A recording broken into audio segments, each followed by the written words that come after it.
Olá a todos, vamos a mais uma reflexão na Palavra de Deus.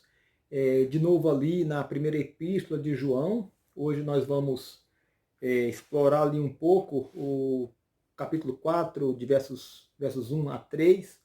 Hoje nós vamos iniciar nossa reflexão com um viés um pouco doutrinário, porque João coloca aqui novamente um teste doutrinário relativo à pessoa de Cristo, mas nós iremos concluir essa nossa reflexão no viés devocional que tem sido a tônica dessas nossas reflexões.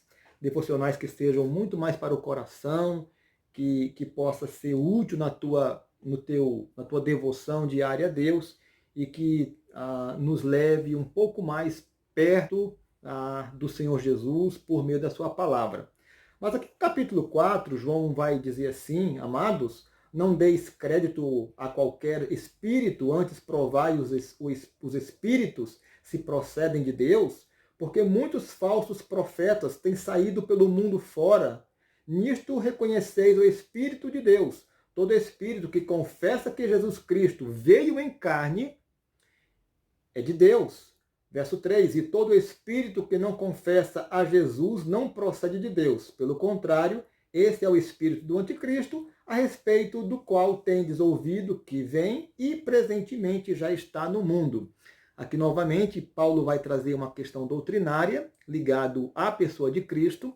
Nós já falamos aqui num devocional anterior, eu vou deixar aqui um link para que você possa conferir, que João aqui, já no primeiro século, ele tem que se levantar e confrontar algumas doutrinas falsas que já estavam surgindo em relação à pessoa de Cristo.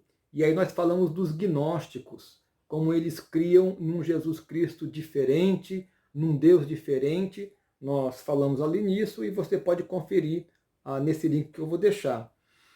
E eu gostaria então de, nesse sentido, estar explorando um pouco mais alguns embates teológicos que aconteceram nos primeiros séculos e que depois de João e dos apóstolos vieram aqueles pais apostólicos, aqueles herdeiros da fé, e que muitos foram discípulos dos apóstolos, e começaram ali a ter que enfrentar também vários mestres falsos que se levantavam e eram pessoas cultas, pessoas que conheciam a doutrina, conheciam a Bíblia, mas eles começavam a querer formular uma doutrina cristológica em relativo à pessoa de Cristo, a explicar a natureza tão complicada, é verdade, né, das duas naturezas de Cristo, Jesus como sendo Deus e homem,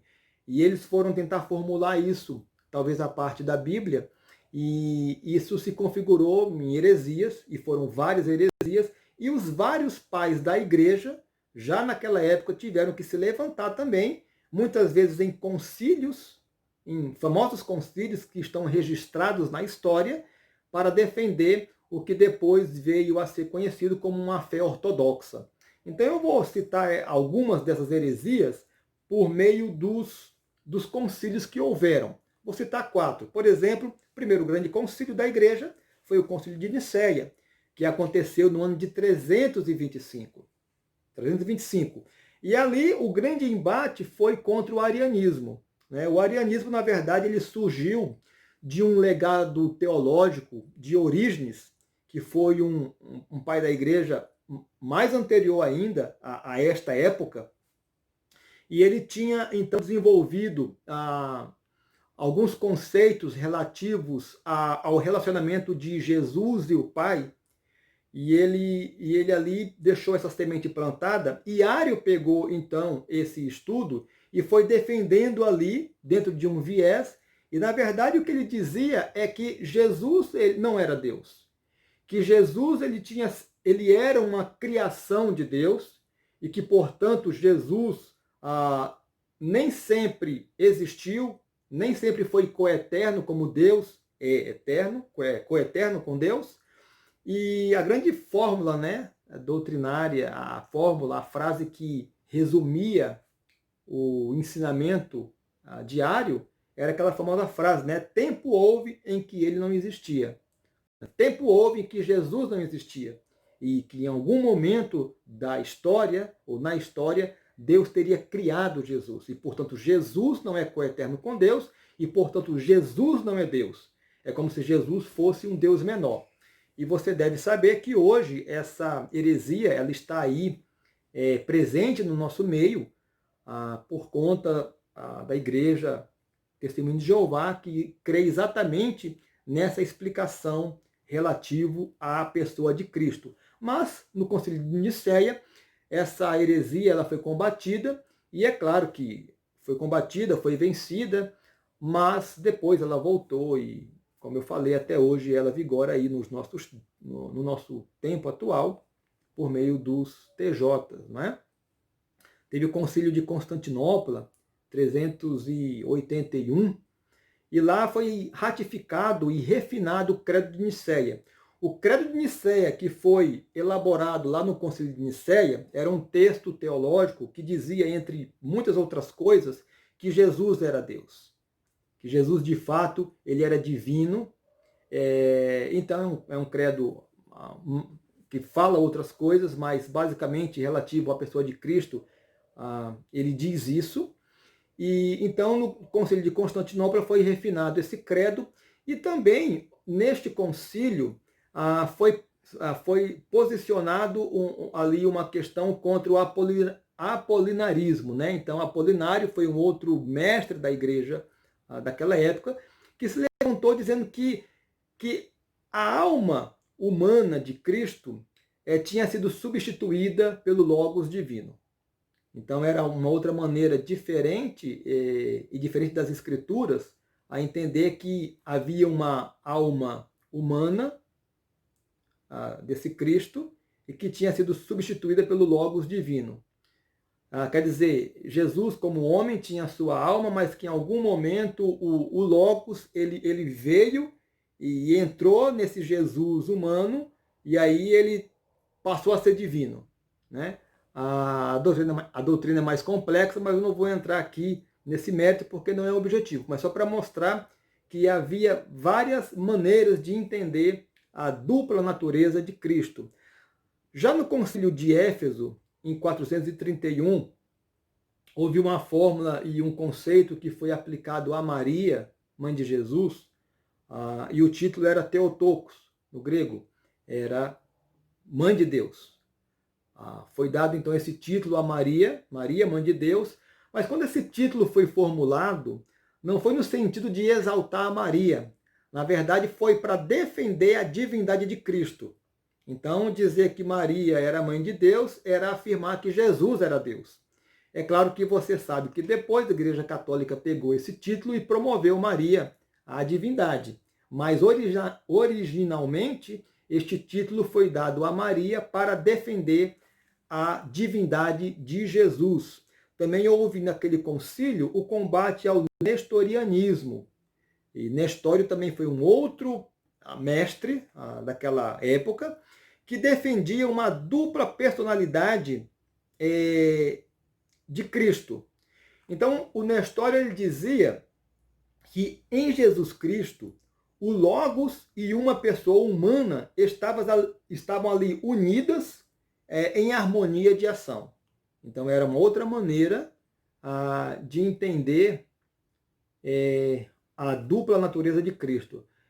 Esses entendimentos da dupla natureza era sempre no sentido de dizer que existia um Jesus humano e um Cristo divino, mas que eram pessoas distintas. E que ora Jesus era o Jesus humano, ora ele era o Cristo divino. Então, sempre nesse sentido. E esse entendimento ele não está alinhado com o que as Escrituras ensinam. E aí eu posso lembrar ali do Evangelho de João, que vai defender tanto a divindade de Jesus. Também nesse concílio de Éfeso houve o combate ao eutiquianismo. Aqui é o mestre Eutico, né? Que ele trouxe ali um entendimento onde ele declarava que o Cristo encarnado tinha uma só natureza. Então aqui um outro entendimento diferente a respeito de Cristo e, de novo, um entendimento equivocado em relação às Escrituras. E, por último, o Concílio de Calcedônia, ali no século V, no ano de 451. Nesse concílio foi definida o grande conceito que é tão conhecido aí entre os seminaristas, né? Quando se fala na união hipostática de Cristo. E aí vem do grego hipostasis, né? Esse conceito de união hipostática, ela vai dizer que Cristo é consubstancial com Deus e Cristo é consubstancial com o homem. Isso significa que Jesus é verdadeiramente Deus e Jesus é verdadeiramente homem. Então vem aí as expressões Jesus vero Deus, Jesus vero homem. Esse, na verdade, é o grande entendimento que chega até nós nos dias de hoje, quando se ensina ou quando se aprende sobre cristologia no seminário, a explicação que há para se entender como que é essa dupla natureza de Jesus, Jesus divino, Jesus homem. Sabemos que Jesus é 100% Deus e Jesus é 100% homem. Nós vemos isso claramente nos evangelhos. E a expressão, então, cunhada para refletir, para expressar essa verdade é a união hipostática de Cristo. Então, esse foi o grande entendimento e dessa forma ficou, então, aceito que o entendimento ortodoxo da cristologia é exatamente essa união hipostática do Senhor Jesus. Gostaria de dizer ainda que todo esse conteúdo eu tenho tirado aqui dessa enciclopédia muito boa, enciclopédia histórico-teológica da Igreja Cristã, e aqui traz muita coisa rica e interessante. Mas eu gostaria então de concluir essa nossa reflexão voltando para o nosso viés devocional, aquilo que talvez toque mais ao nosso coração, talvez aquilo que toque mais a nossa vida prática como crentes. E claro que é importante ter o conceito doutrinário correto e bíblico, nesse caso da pessoa de Cristo. Mas aqui eu queria pensar, meus queridos, nós não temos hoje esse problema de erro doutrinário relativo à natureza de Cristo. Hoje para nós é muito mais fácil a gente entender, porque é um legado da história da igreja, ao entendimento de que, de fato, Jesus é 100% Deus e 100% homem. Nós sabemos disso, nós cremos nisso, nós não entendemos perfeitamente como essas duas naturezas ali coexistem, mas o que nós sabemos claramente é que a palavra de Deus aponta para essa realidade. Basta pegar os evangelhos, tanto os sinódicos quanto o evangelho de João, nós vemos claramente essa dupla natureza. Mas eu queria pensar aqui não numa questão teológica, doutrinária e às vezes fria. Gostaria de pensar e refletir como que nós, de fato, na nossa postura prática do dia a dia, seja dentro da igreja, no culto público, ou nos relacionamentos com os nossos irmãos, seja na nossa vida como marido, como pai, como filho, como empregado, como empresário, como que a nossa postura do dia a dia prática vai refletir que nós cremos no Jesus bíblico. Porque muitas vezes a nossa postura é tão inadequada, seja como pai, como marido, que, por exemplo, não vai refletir ou não vai ali apontar que nós cremos no Jesus verdadeiro. Nós podemos confessar doutrinariamente, intelectualmente, um Jesus que a Bíblia apresenta, mas a nossa prática diária não aponta para isso. É esse ponto que eu gostaria de chamar a atenção, de fazer com que você refletisse.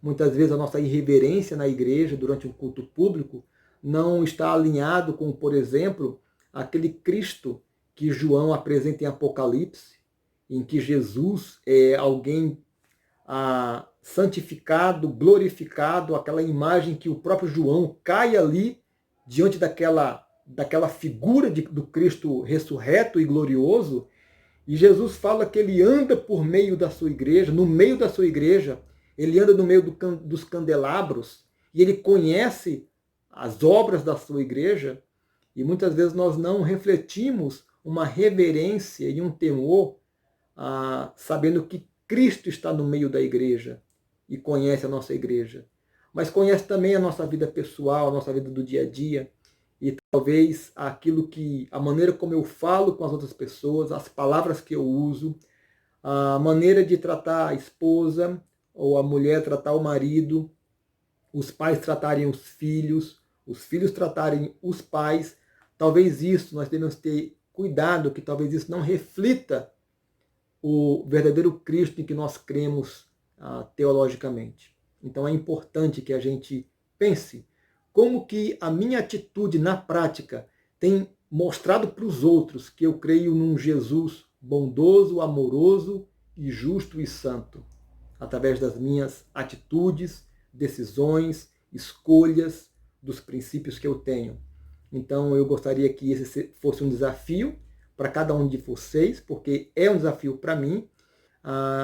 E quando eu lembro alguns comportamentos meus na igreja ou na vida pessoal, eu preciso admitir que nem sempre foi um comportamento digno de alguém que crê num Jesus Deus e Jesus homem, o Jesus das Escrituras. Então que a gente procure unificar esses dois mundos, o mundo da mente, da cabeça, da doutrina e o do comportamento.